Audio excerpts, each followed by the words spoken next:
Where are we? Are you surprised? This is the house for me and my husband. What?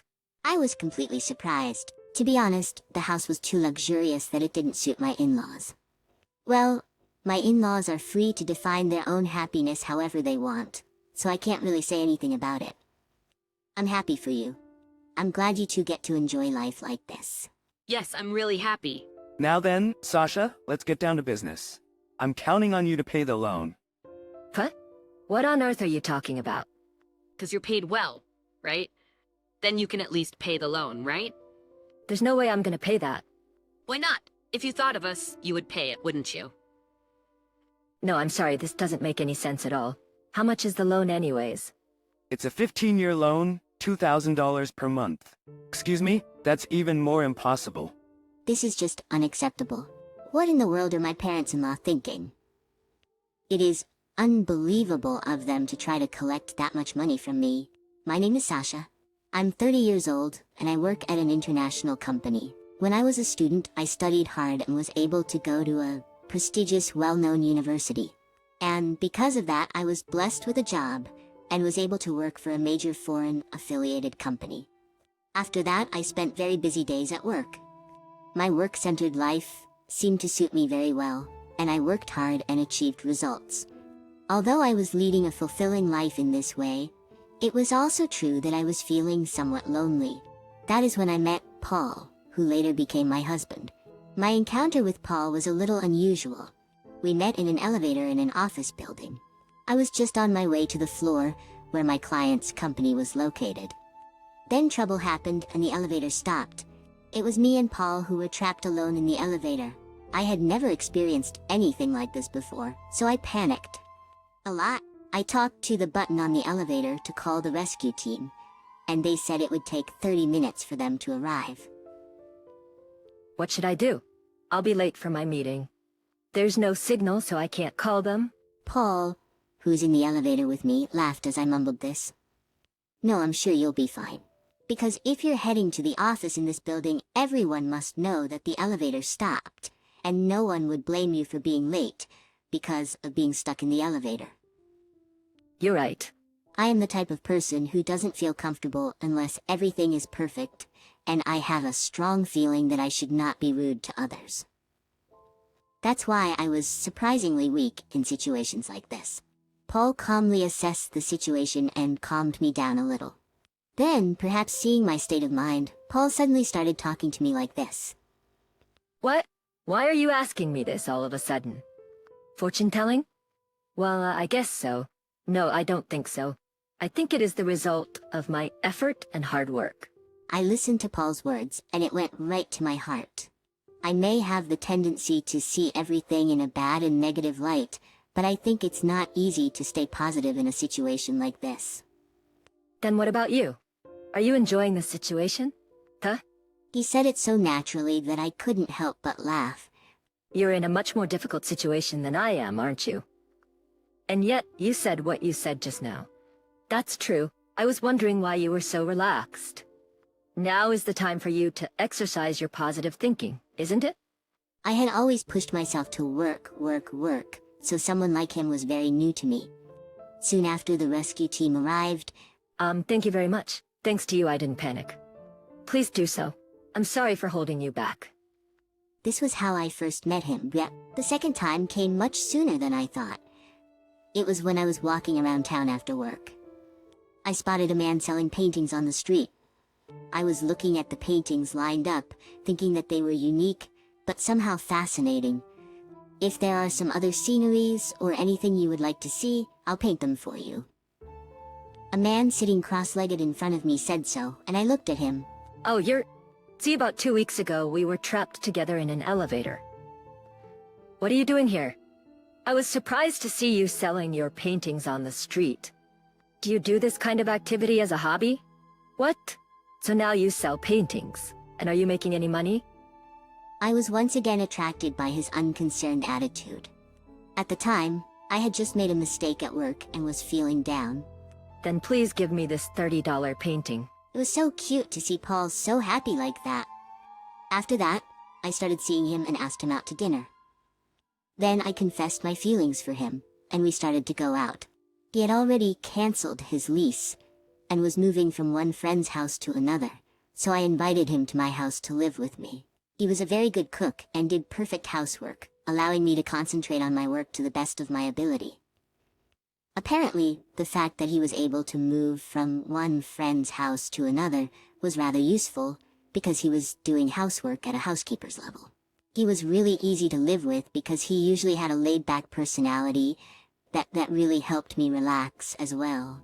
I didn't want to let him go, so I proposed to him, which I never thought I would do. We got married and had a happy family. But there was one problem, and that was my husband's parents, Lily and Jason. Both of them didn't bully me or anything, but they were surprisingly greedy. Hey Sasha, I want this brand bag.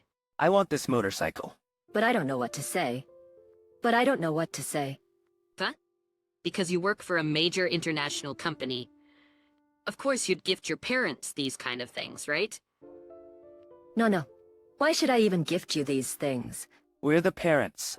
It's a child's duty to gift these things to the parents, to show how grateful you are to us. No, I'm just your son's wife. You also become our child when you get married to our son. Don't be stingy, just buy them. But we gave you gifts for Mother's Day and Father's Day last time, didn't we? I don't care when or how many gifts you give. You can give gifts anytime you want, right?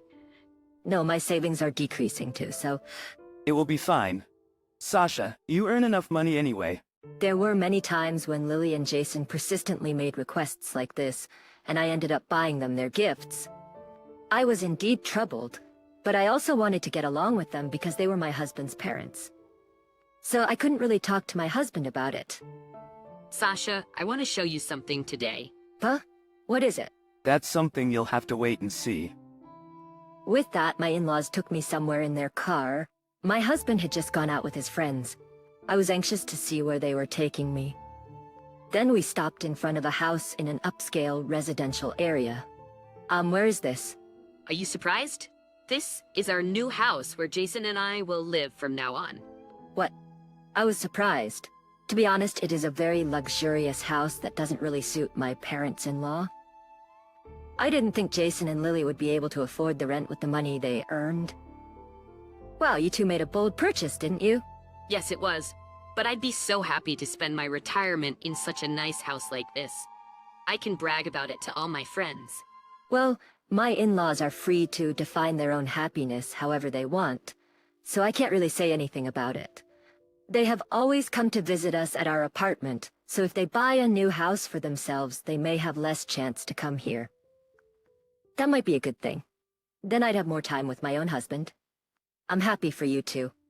I'm glad you two are going to enjoy your life here. Yeah, we're really happy. Well then, Sasha, let's get down to business. I'll be counting on you to pay the mortgage. Excuse me? What on earth are you talking about? Because you're paid well, right? Then you can at least pay us the mortgage, right? No. What are you talking about? There is no way I would pay such a thing. Why not? If you thought of us, you would pay it, don't you? No, this doesn't make any sense at all. How much is the loan anyway? It's a 15-year loan. What? That's even more impossible. This is just unacceptable. Wait a minute. We'll be in trouble if you don't pay up. There's no way we can afford it. I'm sorry, but that's impossible. Please give up. Saying that, I ran and left, got a taxi and went home. What in the world were my in-laws thinking about? They were being outrageous, asking me to pay their mortgage like that. I managed to escape at that time, but my in-laws were very persistent. They kept calling me, sending me messages after messages, and even barging into my office. Hey Sasha, just pay the mortgage as soon as possible. All you have to do is wire me the $2,000. Even though I refused every single time, my parents-in-law never gave up.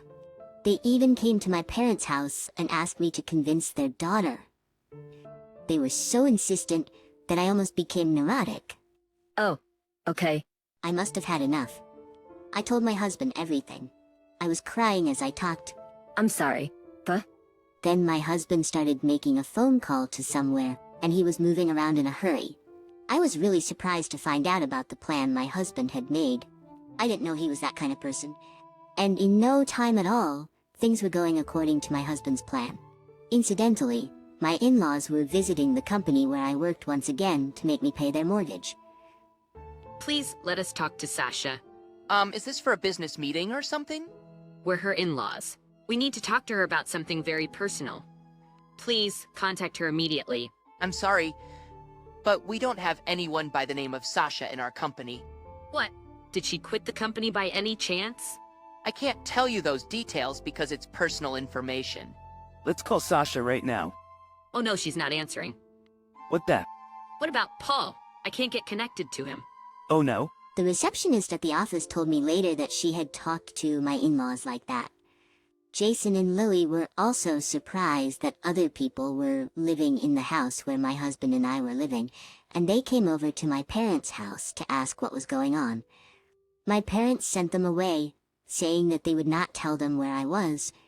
My parents sent them away saying that they would not tell them where I was, and that they would call the police if they stayed there any longer. To me, but we continued to ignore them all. Then there were many messages from my in-laws to me, but we continued to ignore them all. Then a year passed. With that, my husband replied to my in-laws. Then the message was immediately read and we got a phone call from them. People? Where are you right now? We're in a serious situation here. I'm sorry about that, but I'll make it last this time, so please help us out. Oh, after all that, we ended up giving up the house, but the value of the house dropped as soon as we bought it, and we're in about $200,000 debt. We've been borrowing from other consumer lenders to pay the debt. I'm at the point where I can't borrow any more money though. So please, kiss Sasha here as soon as possible. I mean, you guys don't even have to see us, just please transfer the money. That's enough. Oh no. Wait a minute. If you abandon us, we'll... With that, my husband hung up the phone and erased and blocked all of his parents' contact information.